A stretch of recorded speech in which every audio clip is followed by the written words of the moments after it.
અંબે મિત્રો, રિક્વેસ્ટ આવી હતી દાખલો 2.15 સ્વાધ્યાયનો 2% અબાષ્પશીલ ચેપ્ટર 2 સ્વાધ્યાયનો 2.15 2%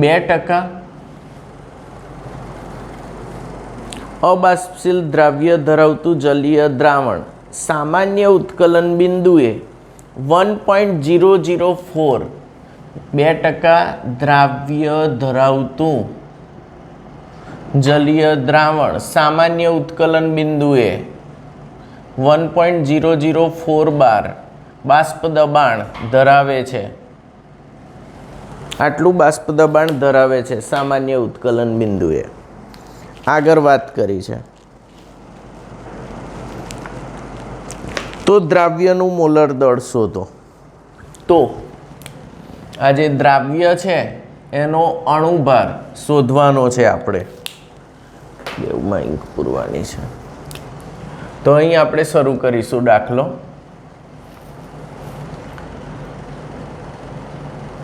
બે ટકા એનો અર્થ એ થાય 2 ગ્રામ દ્રાવ્ય 100 ગ્રામ દ્રાવણમાં ઓગળેલો છે. -2 ગ્રામ તો દ્રાવ્ય પોતે છે, તો 98 ગ્રામ દ્રાવક વધે. દ્રાવક એટલે પાણી. પહેલાં તો આ ખબર પડવી જોઈએ. તો આ તમારું W મળી ગયું તમને, આ દ્રાવક મળી ગયું W0 દ્રાવકનું વજન. હવે એવું કહે છે કયા તાપમાને સામાન્ય ઉત્કલન બિંદુએ આટલું બાષ્પ દબાણ દ્રાવણ ધરાવે છે. તો આ દ્રાવણનું બાષ્પ દબાણ P છે. દ્રાવણનું બાષ્પ દબાણ P છે. હવે તમને એ માહિતી આપવી જોઈએ કે ભાઈ પાણીનું બાષ્પ દબાણ આ તાપમાને 1.013 બાર હોય છે. આ શુદ્ધ પાણીનું બાષ્પ દબાણ છે. આ વિગત તમને જો આ દાખલો પૂછે તો આપી જ હોય, ચોપડીમાં લખી નથી એટલે તમે કદાચ ગૂંચવાયા હશે. તો અહીં P10 શુદ્ધ પાણીનું બાષ્પ દબાણ આટલું મળી ગયું. તો હવે આપણે રાઉટના નિયમ અનુસાર લખીશું P10 - P1 upon P10 is equal to I into X2. I into X2, I તો એક જ રહેશે. X2 એટલે દ્રાવ્યના મોલ અંશ N2 upon N1 plus N2. આટલી ખબર પડી. હવે અહીં દ્રાવ્યના મોલ ખૂબ ઓછા હશે તો એને અવગણતા N2 એટલે W2 upon M2 ઇન્ટુ છેદમાં N1 અને અવગણતા હંમેશા આવા દાખલામાં અવગણી નાખવાના. N1 શું થશે? W1 upon M1 એટલે M1 upon W1. આ કોની વસ્તુઓ છે? દ્રાવકની. 2 એટલે દ્રાવ્ય છે. આ કોનું છે? દ્રાવ્ય. તો અહીં આગળ W0 ની જગ્યાએ શું લખી દઈશું? W1 દ્રાવક. હવે દાખલામાં કિંમતો મૂકો. P10 1.013 માઇનસ 1.004 છેદમાં 1.013 is equal two W2 upon M2. W2 કેટલા છે? 2. M2 શોધવાના છે. M1 કેટલા? પાણીનો અણુભાર 18 અને W1 કેટલા? 98. Therefore M2 is equal two આ બાજુ આવી જશે એટલે આવશે 2 ગુણ્યા 18 ગુણ્યા 1.013 છેદમાં 98 ગુણ્યા 0.009. કારણ કે 13માંથી 4 જાય 9 રહે. 41.34 ઇઝ ઇક્વલ ટુ 41.34 ગ્રામ પ્રતિ મોલ તમારો જવાબ આવશે. આ રીતે આ દાખલો ગણાય. તમે જે રિક્વેસ્ટ કરી હતી 2.15 તો એમાં આ વિગત આ લોકોએ આપી નથી. એ આપવી જ જોઈએ, એના વગર દાખલો ગણી શકાય નહીં. એટલે તમને અઘરો લાગ્યો હશે. બાકી સૂત્ર તો એના એ જ છે. સૂત્રો પર પકડ રાખવી પડશે તો જ દાખલા આવડશે. ચલો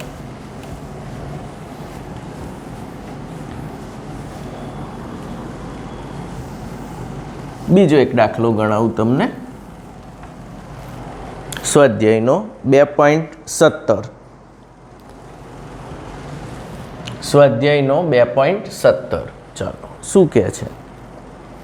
પાણીનું બાષ્પ દબાણ 300 કેલ્વિને 12.3 કેપીએ એટલે કિલો પાસ્કલ, જે કંઈ એકમ આપ્યો હોય તો પાણીનું બાષ્પ દબાણ, શુદ્ધ પાણીનું બાષ્પ દબાણ એને P10 કહી દઈએ. કેટલું છે P10? 12.3 kilo pascal. Kilo pascal. T બરાબર 300 કેલ્વિન આપેલા છે. અબાષ્પશીલ દ્રાવ્યના 1 મોલલ દ્રાવણ માટે બાષ્પ દબાણ ગણો. અબાષ્પશીલ દ્રાવ્યના 1 મોલલ દ્રાવણ માટે બાષ્પ દબાણ ગણો. એટલે તમારે દ્રાવણનું બાષ્પ દબાણ P શોધવાનું છે. P10 આપેલા છે, 1 મોલલ દ્રાવ્યના આપેલા છે. 1 મોલલનો અર્થ એ થાય 1 મોલ દ્રાવ્ય 1000 ગ્રામ દ્રાવકમાં એટલે કે પાણીમાં ઓગળેલો છે. 1 મોલ, 1 મોલલ, મોલલનો અર્થ થાય 1 મોલ દ્રાવ્ય 1000 ગ્રામ દ્રાવકમાં ઓગળેલો છે. તો અહીં આગળ સૂત્ર ફરી પેલું ને પેલું જ વાપરીએ તો આ તમારો દ્રાવ્યના મોલ એટલે આ શું થઈ ગયો? This is N2. ઓકે, પાણી દ્રાવક છે 1000 ગ્રામ, એના ભાગ્યા 18 ગ્રામ પ્રતિ mall is equal two 55.55 mall. આ તમારો શું થઈ ગયો? N1. તો હવે આપણે લખીશું P10 minus P1 upon P10 is equal two I into X2 is equal two I1 જ લેવાનો છે, કારણ કે વિભાજન થતું નથી એવું ધારીને જ ચાલવાનું, આ કોર્સમાં જ નહીં. એટલે N2 upon N1 plus N2. તો P10 કિંમત મૂકતા જાઓ 12.3 minus P1 upon 12.3 is equal two N2 1 upon N1 plus N2. N1 55.55 ને N2 1. Therefore 12.3 minus P1 is equal two 12.3 ભાગ્યા 56.55. 0.2175. ધેરફોર P1 આ બાદ જાય તો 12.3 ઓછા 0.2175 ઇઝ ઇક્વલ ટુ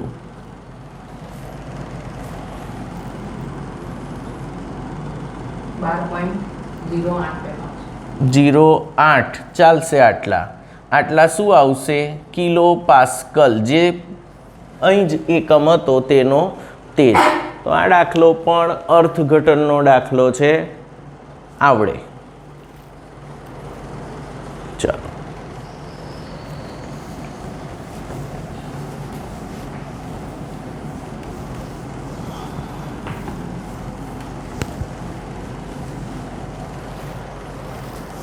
હજુ બીજો કરાવું.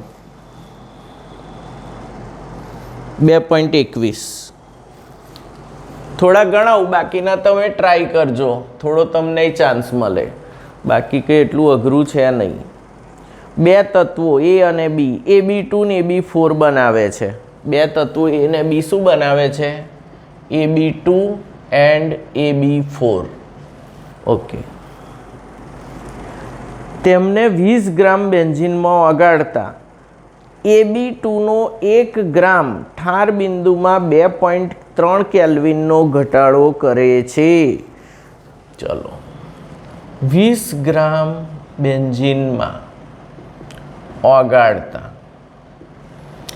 AB2નો 1 ગ્રામ ઠાર બિંદુમાં કેટલો ઘટાડો કરે છે? 2.3 કેલ્વિનનો ઘટાડો કરે છે. હવે ઠાર બિંદુમાં ઘટાડો એટલે ડેલ્ટા ટીએફ. તમે જાણો છો delta TF is equal to i into KF into M. M એટલે મોલાલિટી. કેએફ આપ્યો છે, હા, બેન્ઝીનનો મોલલ અવનયન અચળાંક 5.1 કેલ્વિન ઇન્ટુ કિલોગ્રામ પ્રતિ મોલ આપ્યો છે. તો આઈ તો એક જ લેવાનો છે, KF 5.1. Okay. Molality is equal two વજન છેદમાં અણુભાર ઇન્ટુ 1000 છેદમાં દ્રાવકનું વજન ગ્રામમાં W0. તો આ તમારું દ્રાવકનું વજન ગ્રામમાં આપ્યું છે, આ તમારો W આપ્યો છે, એમ તમારે શોધવાનો છે ને આ તો આપ્યો જ છે, તો 2.3. તો W કેટલા લખશો? આ W ની જગ્યાએ કેટલા લખશો? 1 ગ્રામ. અને W0 દ્રાવકનું વજન કેટલું લેશો? 20. એમને આ બાજુ લઈ આવો. એમ બરાબર કેટલા થશે કહો? 5.1 ગુણ્યા 1000 છેદમાં 2.3 ભાગ્યા 20. 110.86 ગ્રામ પ્રતિ મોલ. બરાબર કર્યું? આ ગુણ્યા છેદમાં 2.3 છેદમાં 20. બરાબર ને? આટલા ગ્રામ પ્રતિ મોલ. આ તમારો આવ્યો એમ ઓફ AB2 એટલે AB2નો અણુભાર. વાત સાચી? તો એક સ્ટેપ પત્યું. આગળ જ્યારે AB4 ને 1 ગ્રામ 1.3 કેલ્વિનનો ઘટાડો કરે છે. સેકન્ડ, AB4નો 1 ગ્રામ 1.3 કેલ્વિન ઘટાડે છે, તો એનું એ જ સૂત્ર 1.3 is equal two 1 into 5.1 KF એવો ને એવો ઇન્ટુ W 1 છેદમાં અણુભાર ઇન્ટુ 1000 અપોન W0 20 ગ્રામ બેન્ઝીનમાં જ લીધા છે બંનેને, તો 20. તો અહીં એમ ઓફ AB4નો અણુભાર કેટલો આવે?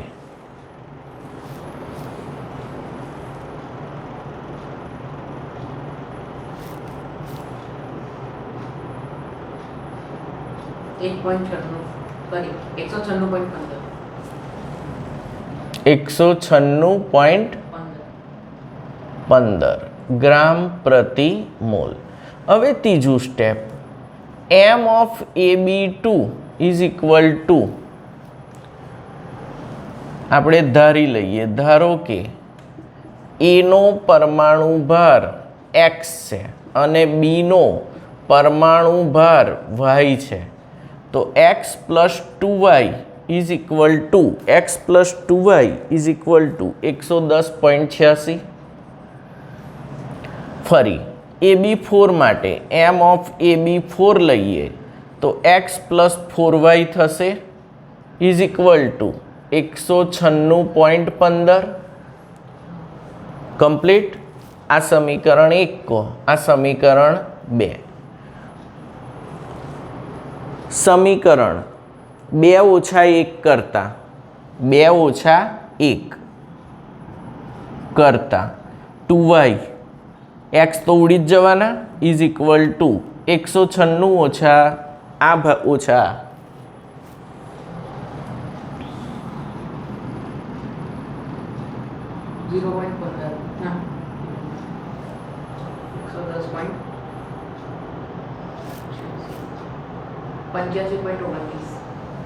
85 ભાગ્યા 2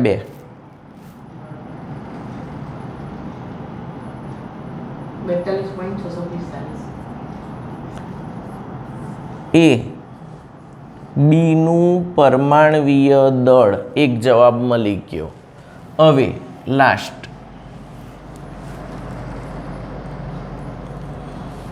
x વત્તા 85.29 is equal two 110.86. Therefore x is equal two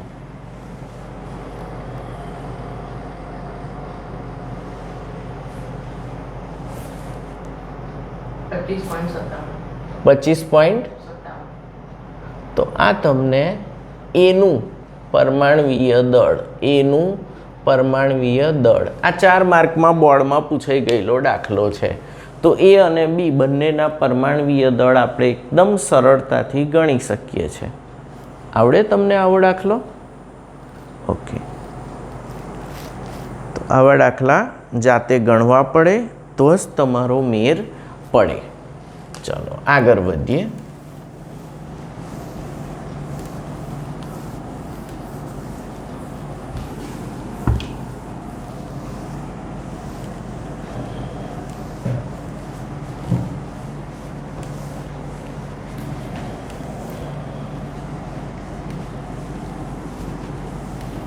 હવે હું તમને હેનરીનો નિયમ ભલે 2.3 કોર્સમાંથી કાઢી નાખ્યું છે હશે તો આખું જ ચલાવીશ, નહીં તોય એ સમજવા માટે જરૂરી છે. એનો MCQ પૂછાય તો એટલે હું ખાલી લખી લઉં છું હેનરીનો નિયમ. તો હેનરીનો નિયમ P is equal two KH into X. વાયુ દ્રાવ્યની પ્રવાહી દ્રાવકમાં દ્રાવ્યતા તેના આંશિક દબાણના સમપ્રમાણમાં હોય છે. હેનરીએ આવો નિયમ આપ્યો હતો. વાયુ દ્રાવ્યની પ્રવાહી દ્રાવકમાં દ્રાવ્યતા તેના આંશિક દબાણના સમપ્રમાણમાં હોય છે. અહીં કોઈ પણ વાયુ માટે લખી શકાય. દાખલા તરીકે O2 વાયુ માટે તો P of O2 is equal two KH into X of O2. X of O2 એટલે O2ના મોલ અંશ, P of O2 એટલે O2 વાયુનું આંશિક દબાણ અને આ મોલ અંશ કોના? O2ના મોલ અંશ દ્રાવણમાં મોલ અંશ. KH હેનરી અચળાંક છે. KH શું છે? હેનરી અચળાંક છે. તાપમાન વધતા KH વધે છે. આ MCQ બહુ જ પૂછાય. તાપમાન વધતા KH વધે છે અને વાયુ દ્રાવ્યની પ્રવાહી દ્રાવકમાં દ્રાવ્યતા ઘટે છે. વાયુ દ્રાવ્યની પ્રવાહી દ્રાવકમાં દ્રાવ્યતા ઘટે છે. તાપમાન વધતા હેનરી અચળાંકનું મૂલ્ય વધે છે. તો આ બહુ જ વાર પૂછાતો પ્રશ્ન. હેનરી નિયમ લખીને સમજાવો. તો વાયુ દ્રાવ્યની પ્રવાહી દ્રાવકમાં દ્રાવ્યતા તેના આંશિક દબાણના સમપ્રમાણમાં હોય. O2 વાયુ માટે P of O2 KH into X of O2. CO2 વાયુ માટે સોડા વોટર, થમ્સઅપ, પેપ્સીકોલા આ બધી કંપનીઓમાં આ જ સૂત્ર વપરાય. P of CO2 is equal two KH તો અચળ જ રહેશે into X of CO2. Again X of CO2 is equal to N of CO2 upon N of CO2 plus N of water. KS તો હેનરી અચળાંક છે, P તો આંશિક દબાણ છે. જે કંઈ તમે આંશિક દબાણ રાખશો એટલી જ એની દ્રાવ્યતા વધશે. જેટલી થમ્સઅપમાં CO2 ની દ્રાવ્યતા વધુ હશે એટલી તમને થમ્સઅપ સ્ટ્રોંગ લાગશે. તમે ચિલ્ડ કેમ માગો, ઠંડી કેમ માગો છો? તાપમાન વધતા KH વધે અને વાયુ દ્રાવ્યની દ્રાવ્યતા શું થઈ જાય? ઘટી જાય. એટલે તમને થમ્સઅપ શરબત જેવી લાગે ગરમ પીઓ તો, પણ ઠંડી ચિલ્ડ પીઓ તો CO2 ની દ્રાવ્યતા વધુ હશે એટલે ગેસ વધુ હોય તો સારી લાગે. તો આ હેનરી નિયમ જનરલ યુઝમાં આવે છે એટલે બરાબર સમજાયો છે. હવે આના દાખલા એવું P આપ્યું હોય ને X આપ્યો હોય ને KH શોધવાનો હોય, અથવા KH અને X આપ્યા હોય ને શું શોધવાનું હોય? P, અથવા P ને KH આપ્યા હોય ને શું શોધવાનું હોય? X શોધવાના હોય. તો આ દાખલા આ જ રીતના હોય, આનાથી વધારે હોય નહીં. તો આ બરાબર પાક્કું કરી દેજો. ચલો બીજી એક વાત શીખવાડું તમને.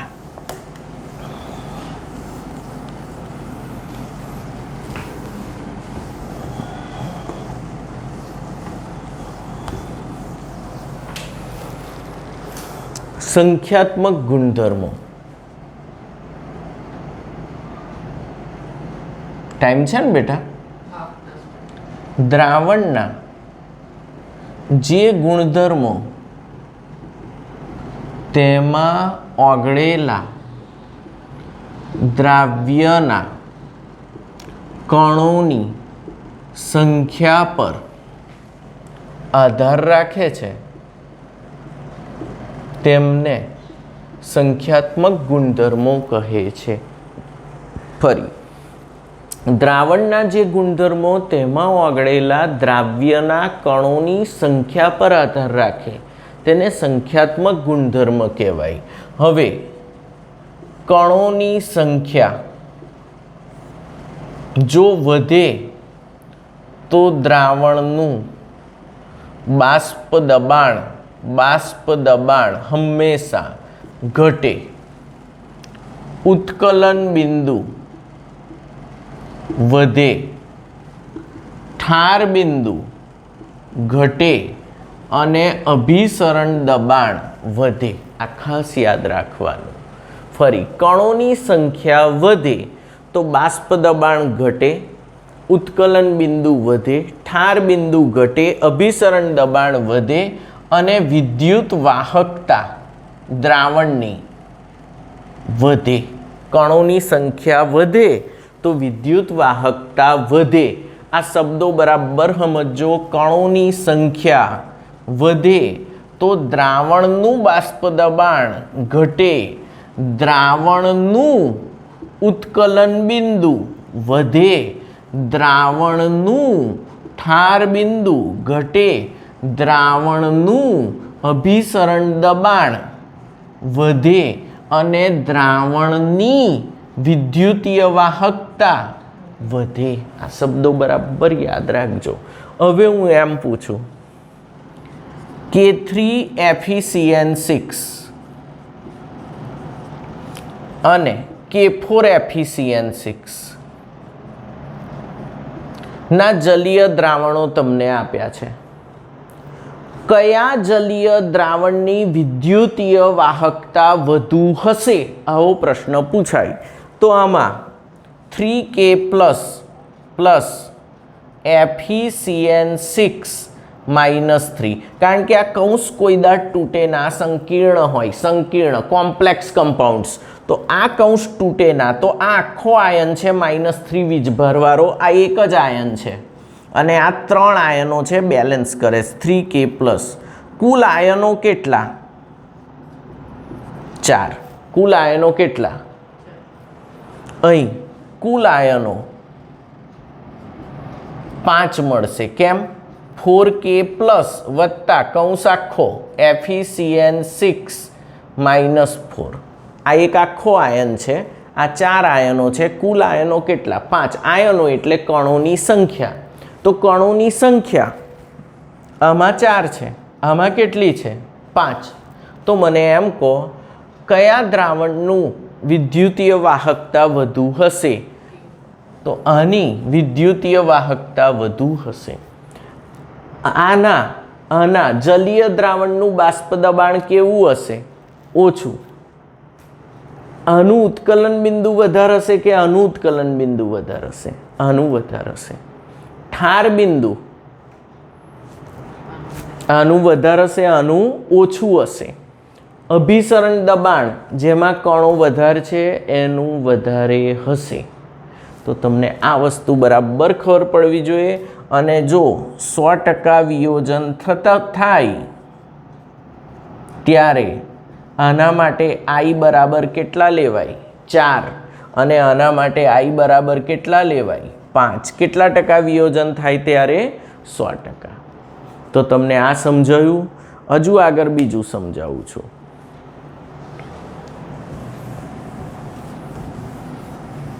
ચલો, એવું પૂછું,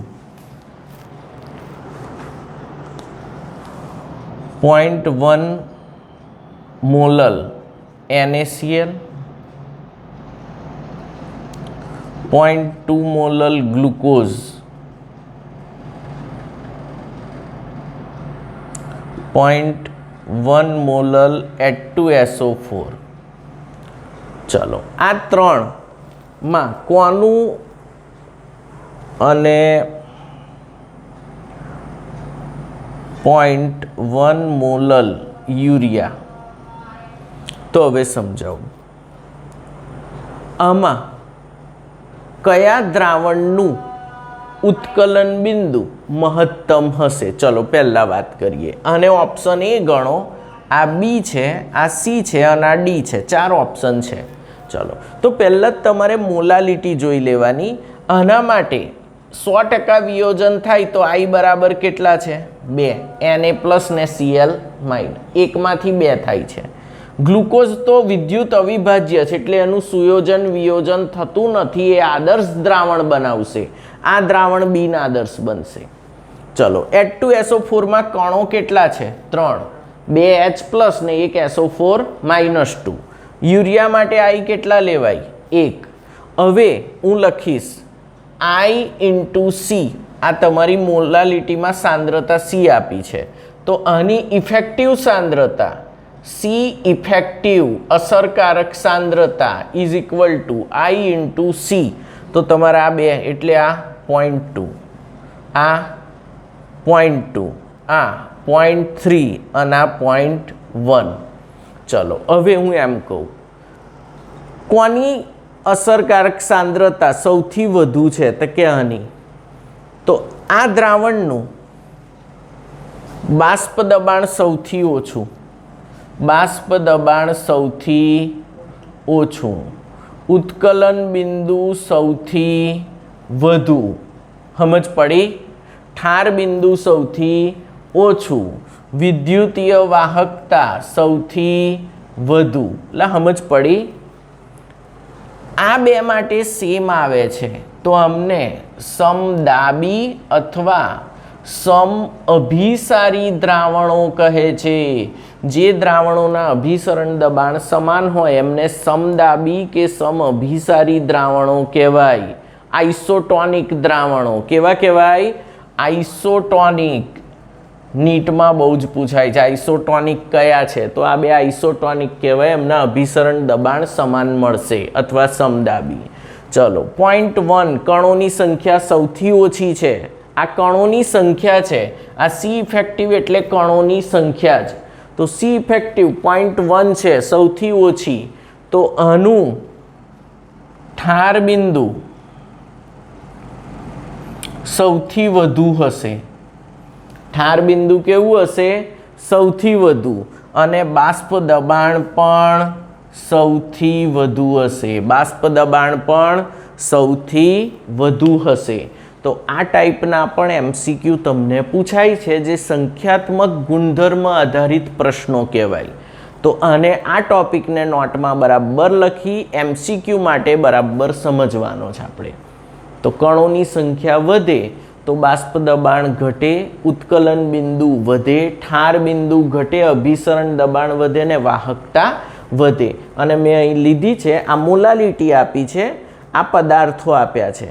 તો આમાં 2 આયન મળે તો આઈ બરાબર 2. ગ્લુકોઝ ને યુરિયા ને ખાંડ માટે તો એક જ લેવાના, વિદ્યુત અવિભાજ્ય છે. H2SO4 માટે 3. આવડે? તો આ રીતનું તમને આયનીકરણ કરીને પછી સી ઇફેક્ટિવ શોધી નાખવાની. સી ઇફેક્ટિવ એટલે આઈ ગુણ્યા જે સાંદ્રતા આપી હોય તે. અને સી ઇફેક્ટિવ વધુ તો કણોની સંખ્યા વધુ, અને સી ઇફેક્ટિવ ઓછો તો કણોની સંખ્યા ઓછી. એના આધારે તમે પ્રશ્નોને ઇઝીલી સોલ્વ કરી શકો. આ લોજિક આધારિત પ્રશ્નો છે.